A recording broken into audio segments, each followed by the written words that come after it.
Hi there, I'm Holly Wade and welcome to my newest course, Monetization for Bloggers. In this course, we're going to go over the different ways that you can make money through your website, no matter what topic you blog about. I personally have been blogging for less than 2 years, and several months ago I was able to take the plunge and begin freelancing full-time doing what I love. And I want to help you be able to do the same. So no matter how long you've been blogging, no matter what you blog about, there is a way for you to earn money through your website, and I'm going to help you find what works best for you. First thing you need to understand is that everyone's going to be different, especially based on some smaller blogs versus some larger blogs, or maybe you're just getting started or you're very experienced in your blogging efforts. And that's okay. There's going to be something for everybody, but the most important thing you need to know is that your audience is most important.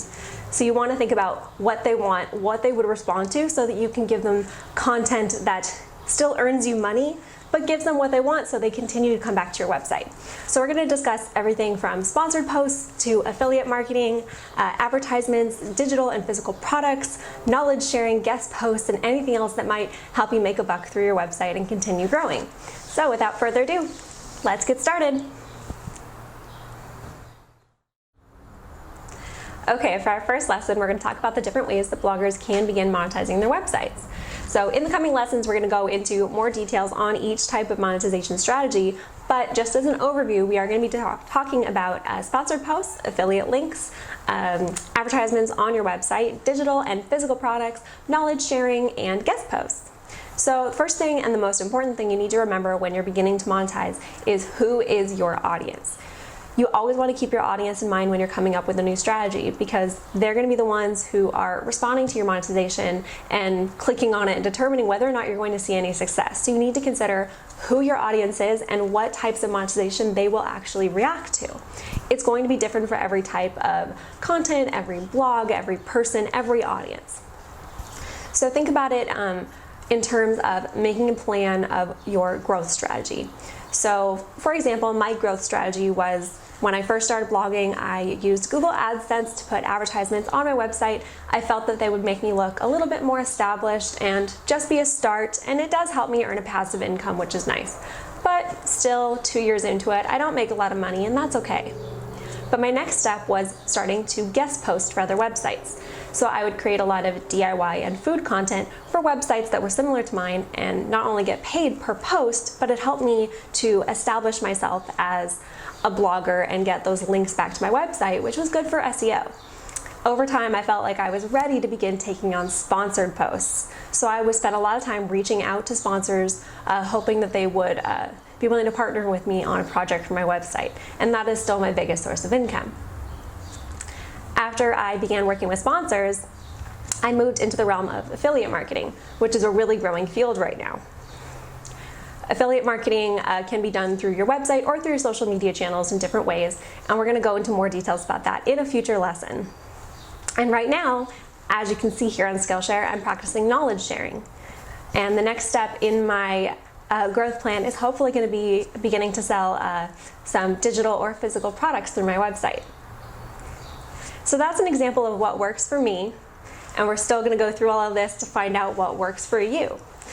For example, if you have say a frugal living blog, you might make your money on, or you might have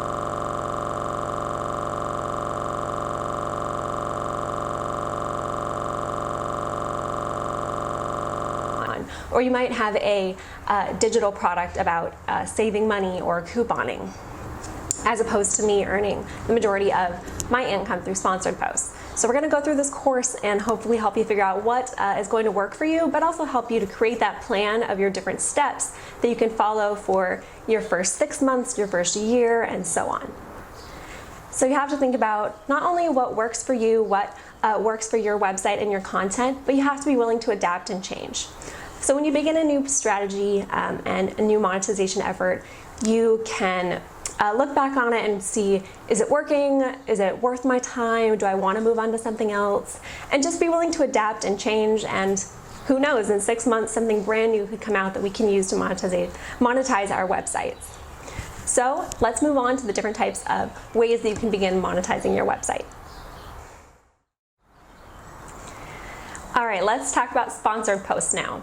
Sponsored posts are essentially getting paid by a brand for a creative mention of their company or one of their products. Now, sponsored posts are personally what has worked best for me and for my brand, but again, it might be different for you, but hopefully some of these examples that I'll give you will help you understand how you may be able to incorporate sponsored posts into the type of content that you produce. So some examples might be if you are doing a DIY or a recipe, you can incorporate that brand's product into maybe your supply list, your ingredients, or somehow incorporate that into the DIY that you're producing or the recipe that you're creating. You might be doing a lifestyle post, and you can relate that company's product into your life, something that you do with your family, maybe if you're a fashion blogger, something that you wear, something that you use all the time, or maybe just some other type of how-to article. You might also include a product of that company's for a review article, or you might use their product for a giveaway. And in some of those cases, you might find that you're doing more of a product for post type of sponsorship rather than a monetary number like a check or a gift card. When you're first starting out blogging, you might find that the product for post is a little bit easier to get. Often brands are fairly willing to give away some free products for some advertisement with bloggers, so it is a great place to start. It might not always work for you, and you probably don't want to do it long term if you really are trying to make a living off of your blog, but starting out with that product for placement can be a great way to get started. In general, as much as I hate to say it, sponsored posts are often about the numbers. Brands do somewhat care about the numbers on your website, whether you have a huge amount of page views or newsletter subscribers, things like that. But I can attest to the fact that numbers are not everything. I am not a very big website, but I am able to do sponsored posts because I have an engaged audience, I have a niche, and it works for me. So as long as you can prove to brands that you are seeing engagement, that your audience is involved and they care about the content you create, and they might be especially interested in that brand, you shouldn't have a problem being able to work with sponsors on your website. So don't let that discourage you. Brands come to bloggers because we're trustworthy. So rather than an ad that you see on television or maybe the sidebar of a website, bloggers can be an authority figure in our niche to provide some kind of trustworthiness or a personal example for a brand. So obviously in that case, you want to make sure that you're only taking on content and brands that you completely believe in and support. So for example, if you are a vegan website, you're obviously not going to want to work with a company that makes leather goods. Your audience wouldn't buy it, they wouldn't believe that it's something that you'd really use or really be interested in. So you always want to make sure that you're true to your brand and you're loyal to your audience. If your audience cares about that product or that company, then that is a good partnership. Otherwise, sometimes you just have to say no, no matter how much money they're offering to pay you. You also want to make sure that when you're working with sponsors, always get a contract. I myself have been burned many times and have learned my lesson. When you commit to a project with a brand, as soon as you've decided on the cost, the timeline, and everything else, you want to make sure you get something in writing that you both sign. So oftentimes, especially with larger companies, the brand will probably send you a contract right off the bat, but if they don't, create one yourself and make sure that you get the contract signed by the partner. That's going to protect both of you in the long run. Also, to protect yourself, you must always follow the FTC guidelines with sponsored posts, disclosing that you were in some way paid to promote that brand. You always want to make sure you do this on your blog as well as on your social media channels. So I've included the link below to learn more about the FTC guidelines. You always do want to make sure you follow those FTC guidelines. Otherwise, you might see fines or even potential legal action. So now let's talk a little bit about how to begin contacting brands. I realize that when you're new to this, it is a little bit scary. It can still be scary for me sometimes too. But when you begin reaching out to sponsors to try to get sponsorships for your website, you can't really be afraid of hearing the word no. The chances are that you are going to send out many, many pitches and you might only get a few responses, and sometimes it's going to be a no and sometimes it's going to be a yes. So in order to begin finding those sponsorships, I highly recommend thinking of the brands that you would want to work with, no matter how big, how small, and looking into their press releases, their media contacts online, and see if you can find somebody in their marketing department or their PR team or communications, and reach out to them with a pitch describing your brand, how you want to work with them, and say, you know, I have a great idea, I want to work with you, and hopefully you can get a response and start building out a relationship. If you cannot find a specific content, you can always try social media. So on Instagram or Facebook or Twitter, you can go on and send a direct message to a brand saying, hi, I'd really like to work with you. Can you please let me know who best to contact to discuss partnership or sponsorship? And more often than not, they will give you some kind of response, so you can at least try to reach out to the appropriate person to get a relationship going. The best case in these types of situations is that you do a sponsored post and everything works out well, and you can continue working with that brand maybe on a monthly or a quarterly basis, so that you have some sort of consistency going on, so you can build out a calendar and keep earning money through your website and not have to stress about your finances so much. And that just about covers the basics of sponsored posts. Again, this is something that works really well for me, and hopefully it'll work for you too. But if not, we still have a lot more to discuss. In this lesson, we're going to talk about affiliate programs. Affiliate programs essentially include tracked links to a product or service where you get paid when a visitor from your website makes a purchase. So if you send somebody through a link on your website, there is a tracking system in place so that when they make a purchase, even if it's not right away, maybe it's a day from now, you can still get a small percentage of that person's purchase. The percentages will vary based on the program or the retailer that's participating, but they can be a really, really great way to get some passive income, because all you have to do is put that link out there in the world and you can begin making money from it. Now, of course, because it does require links and getting clicks to those links in order to get any kind of money out of it, it does mean that the more visitors you have to your website or to that social media platform that you're promoting the link on, the more money you're going to earn. But it is still a great form of passive income regardless of your audience size, so I do highly recommend it no matter what you're doing. Much like we discussed with the sponsored posts, you always want to disclose when an affiliate link is an affiliate link. So whether you're using that on a social media platform, maybe you use the hashtag affiliate, or if you're on your website, you have, you know, a post, a little section at the bottom, or in your sidebar, or something that states clearly that you may make a percentage when somebody clicks on those links from your website. You do need to disclose that properly, and you can learn more about that in those FTC guidelines that we discussed in the last lesson. Examples of using an affiliate link might be when you're reviewing a product. You want to make sure that you include that link to it or similar products so that your visitors can check those out. You might do a roundup, maybe of shopping ideas for Mother's Day. You can include affiliate links in there. Or if you're doing some kind of how-to article or a DIY project or a recipe, you can link your supplies or ingredients as affiliate links. Same thing goes for any type of recommendation that you provide to people. You can include an affiliate link there. Or if you're a fashion blogger, you want to link to exactly what it is that you're wearing in a post. And you can do that through both Instagram, Facebook, Pinterest, Twitter, and your website directly. Sometimes you'll find that the best way to do it is with direct affiliate programs with certain retailers. I find that that's often the case with certain services rather than physical products.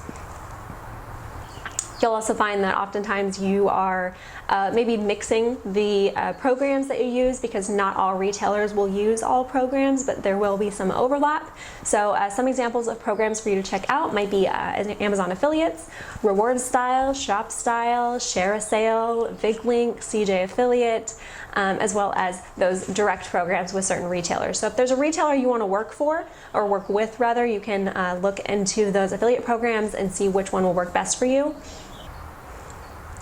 So that just about covers everything you need to know about affiliate links and at least how to get started.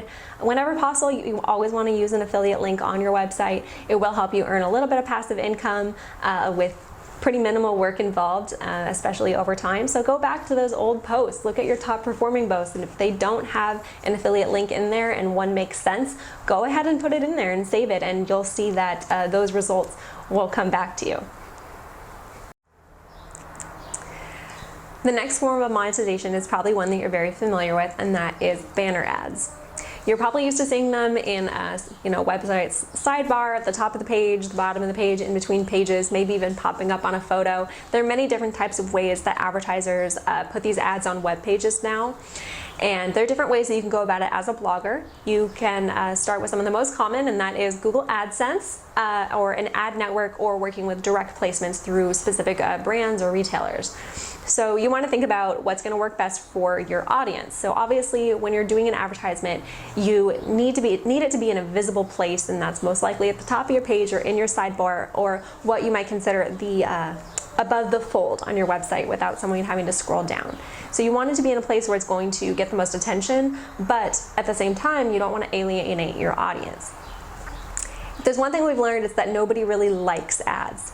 So you want to find a way to include ads so it's not going to hinder your experience on the website. Otherwise, you might see that your audience doesn't want to come back to see them.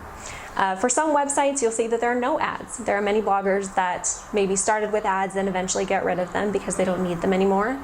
And that's great for them, but at the same time, ads are a really great way to earn some passive income, because once you set it up, you can kind of just let them go, and over time, those clicks will add up and you can get a little bit of a paycheck out of it. Much like affiliate links, advertisements are going to depend on the traffic coming to your website. The more clicks you get, the more money you earn. So you have to understand that if you are a smaller blogger, you're probably not going to see a lot from the beginning, but again, it's a great place to start. Google AdSense is the first thing that I did when I started blogging, and I still get a little bit of a paycheck from it now and then for not really doing anything, so it can definitely benefit someone in that sense.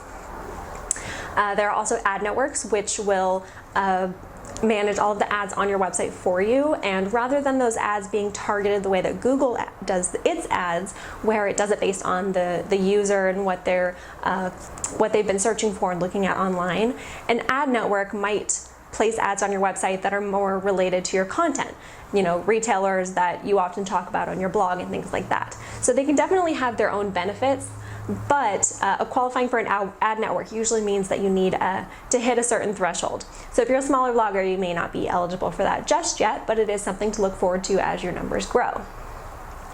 You also have direct placements, and that would mean working directly with a brand or a retailer, some kind of company, to put a post on your website somewhere. And in those cases, rather than getting paid per click, you would probably just get a monthly fee for having that banner on your website. So that's another way to earn. I find that they are probably most common if you're doing some kind of local thing, or if you have a geographic specific kind of blog. So if you only talk about local things, you could work with local businesses and get advertisements on your website.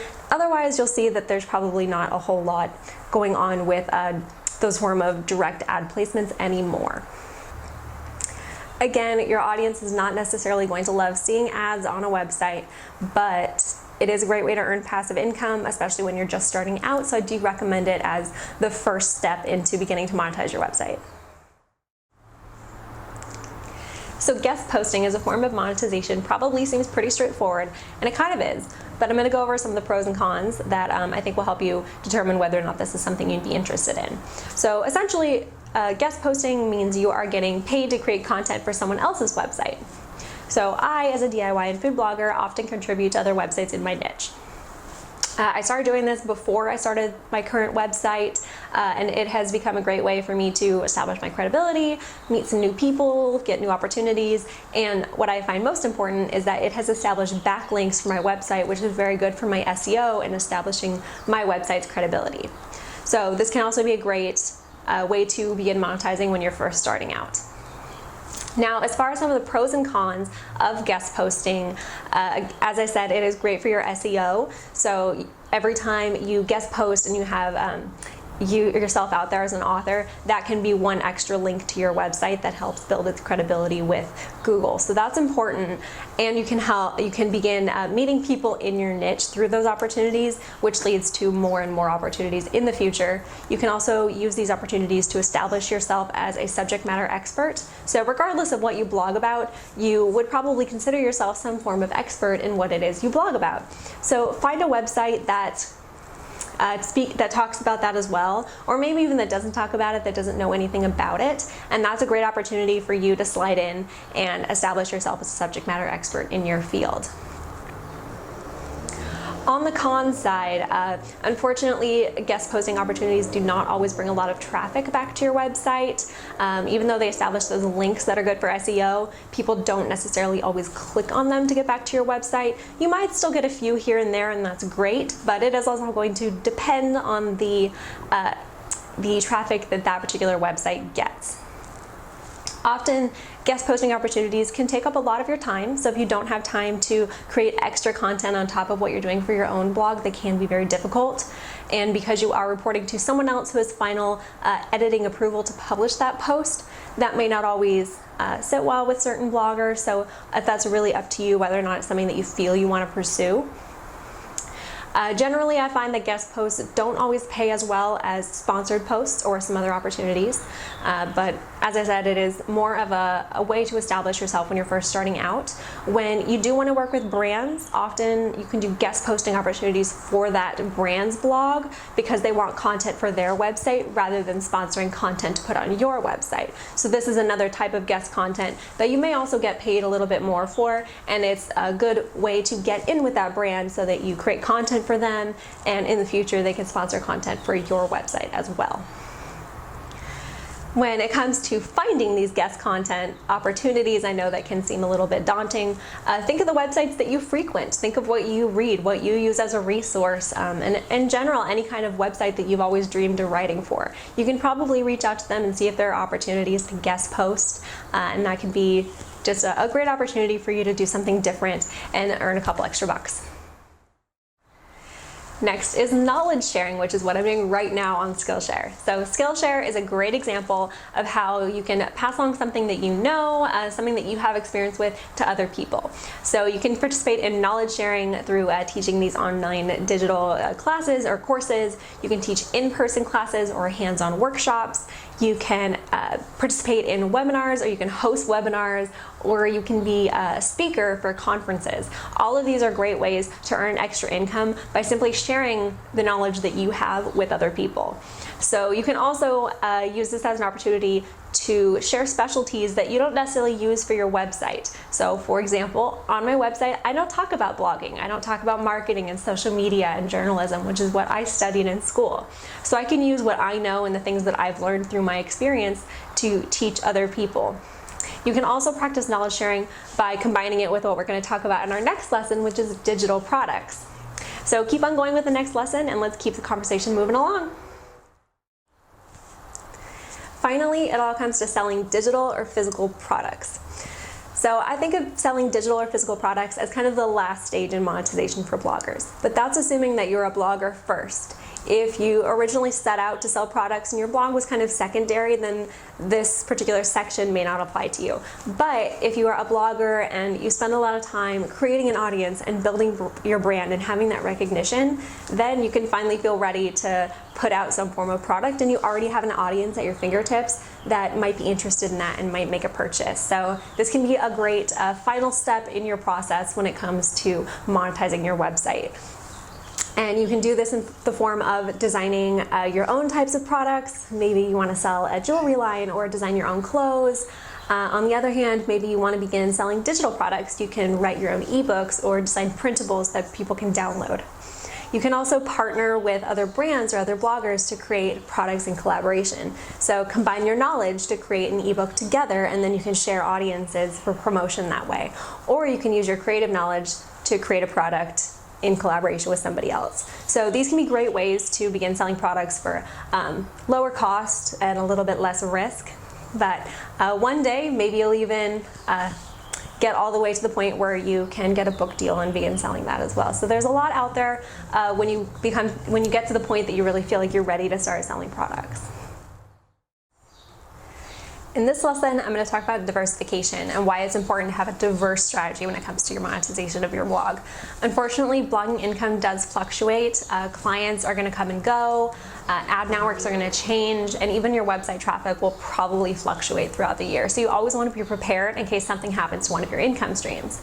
In order to achieve financial stability as a blogger, you want to plan ahead as far as possible, know how much income you have coming in, and know that they're coming from multiple streams. So, for example, if your primary focus is, say, sponsored posts or guest posts, and suddenly you lose that sponsorship, or an opportunity doesn't come through that month, hopefully you can fall back on your other income streams, things like your passive income from affiliate links or ad placements, or maybe you sell digital products. Those kinds of things can help lessen the blow when one income stream fails. Unfortunately, there was an incident a while back where a very large ad network suddenly disappeared overnight and bloggers lost thousands and thousands of dollars. So you don't want to find yourself in a situation like that where you don't have any other form of income. When you are relying on your blog as a full-time job, you want to make sure you're as prepared as possible. So think ahead, make sure you have different forms of income coming in. That way, in case something goes wrong, you have a backup plan.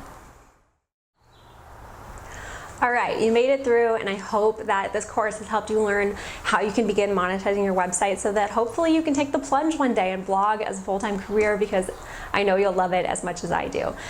When it comes to blogging, you always want to remember that your audience comes first every single time. Make sure that your monetization efforts align with who your audience is and what they are going to accept, and you'll be just fine. Always think about diversifying as much as possible so that you have different incomes coming in from different places in case one of them fails. And don't be afraid to try new things. When there are new opportunities available, give them a try, see what works, and don't spend a lot of time on the things that aren't working. Find ways to diversify with those passive income opportunities like affiliate links and banner ads, and let them just sit in the background and make you money. This is how blogging should be. Now, take a second to come up with what your blogging plan is going to be in order to monetize your website, and be sure to share it in the class projects.